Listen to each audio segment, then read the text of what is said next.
Sevgili takipçilerimiz, fuardaki röportajlarımızda Altınış İnşaat ve İmsiyat Yönetim Kurulu Başkanı Mustafa Andıç'la devam ediyoruz. Merhabalar, nasılsınız? Merhaba, çok teşekkür ederim siz.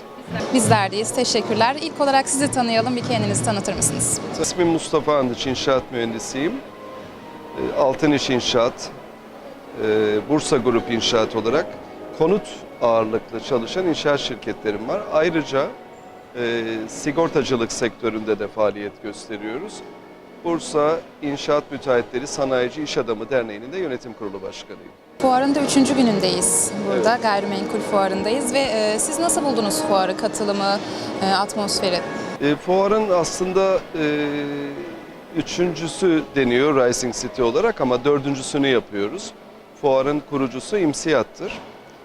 Benim de aralarında olduğum yönetim kurulu tarafından, önceki yönetim kurulu tarafından başlatılmıştı. Dolayısıyla fuarın bugüne gelişindeki tüm aşamaları her yönüyle bizler yaşadık. Bugün geldiği nokta her geçen gün biraz daha iyiye giden bir pozisyon var. Daha da iyi olabilir ama tabii ülkemizin içinde bulunduğu son günlerdeki ekonomik durum, bir şekilde savaşın içindeyiz diyelim, o da bir etken. Bunların yansımaları tabii ki var ama dün yabancı misafirlerimiz vardı. B2B görüşmeler oldu.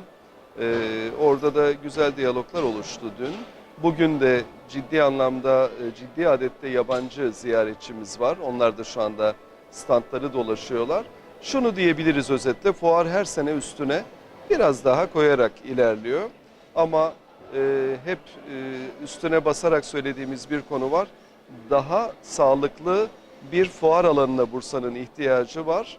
Bursa Ticaret ve Sanayi Odası Başkanımız da bunu bizlere anlattı. Şu anda bir projenin yapıldığını, inşallah önümüzdeki yıllarda Bursa Avrupa standartlarında, dünya standartlarında bir fuar ve kongre alanına sahip olacak diye düşünüyoruz. O zaman daha da iyi olacak bu konu.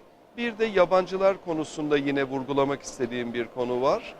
O da yabancıların, özellikle Körfez ülkelerinden biz müşteri alıyoruz. Körfez ülkelerinde Bursa hala tam tanınmıyor. Bununla ilgili biraz önlem alınması gerektiğine vurgu yaptık. Bunu bütün görüşme yaptığımız, işte başta Sayın Valimiz olmak üzere Büyükşehir Belediye Başkanımız ve diğer tüm kurumların yöneticilerine bunu anlatıyoruz. Şu anda biz İmsiyat olarak da büyük bir Bursa maketi çalışması yapıyoruz. Bunu Sayın Valimize bir ay içerisinde sunacağız. Bu Bursa maketi uluslararası fuarlara taşınacak. Orada da şehrimizin tanıtımı yapılacak. Peki firmanızla hangi projelerinizle katıldınız ve gelecek projeleriniz neler, onları da soralım.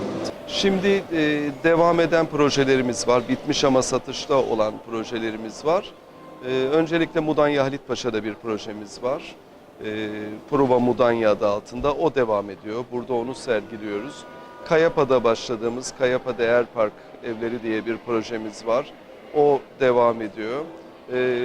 Ayvalık tarafında projelerimiz var. Prova Karaağaç 4 etaptan oluşuyor. Onun 2 etabını tamamladık ve teslim ettik. Diğer 2 etap başlıyor. Yine onu burada sergiliyoruz.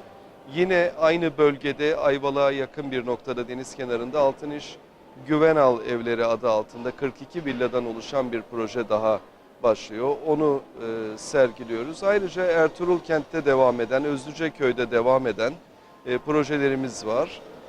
Yakında başlayacak olan yine Özlüceköy'de 3 yeni projemiz var. Devam edenler ve bitenlerin haricinde. Görükle'de bir projemiz başlayacak.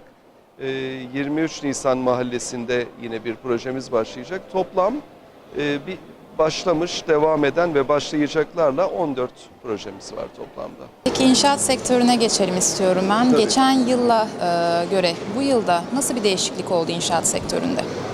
Yılın ilk 3 çeyreğinde biraz satışlarda azalmayla başladı sektör.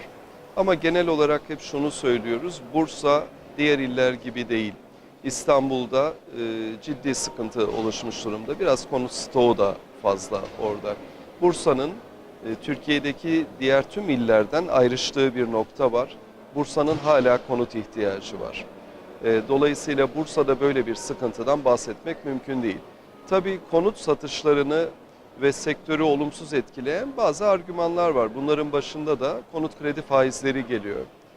Konut kredi faizleri birin üstüne çıktığı anda psikolojik olarak alımda bir azalma oluşuyor maalesef. Dolayısıyla bu dönemde de onun olumsuzluğunu biz yaşıyoruz. Geçen sene devletin de bazı sağlamış olduğu faydalar vardı. İşte tapu harçlarında indirim yapmıştı, KDV oranlarında indirim yapmıştı. Bu oranlarda olumlu olarak fiyatlara yansımıştı. Şimdi yine böyle bir karar bekliyoruz. Aslında bu oluşabilirse yine ivmelenebilir diye düşünüyoruz. Devlet bankalarının bir çalışma içerisinde olduğunu biliyoruz ve bunu bekliyoruz. O da olumlu yansıyacaktır. Çok büyük bir problem biz görmüyoruz. Özellikle Bursa ölçeğinde konuşursak güzel projeler yapıyor. Burada da yapılıyor. Burada da arkadaşlarımız, üyelerimiz, İMSİAD üyeleri bunların lansmanlarını yapıyorlar. Maketlerini sergiliyorlar. Her şey aslında çok olumsuz gitmiyor ama tabii ki savaş, işte dövizdeki dalgalanma vesaire bunlar biraz motivasyonu etkileyen unsurlar. Ama sektörümüz dimdik ayakta diyebiliriz. Çok teşekkür ediyorum ben Rica konuğumuz ederim. olduğunuz için. Çok sağ olun. Sağ olun. Evet sevgili takipçilerimiz, sohbetimizin sonuna geldik. Röportajlarımız devam edecek.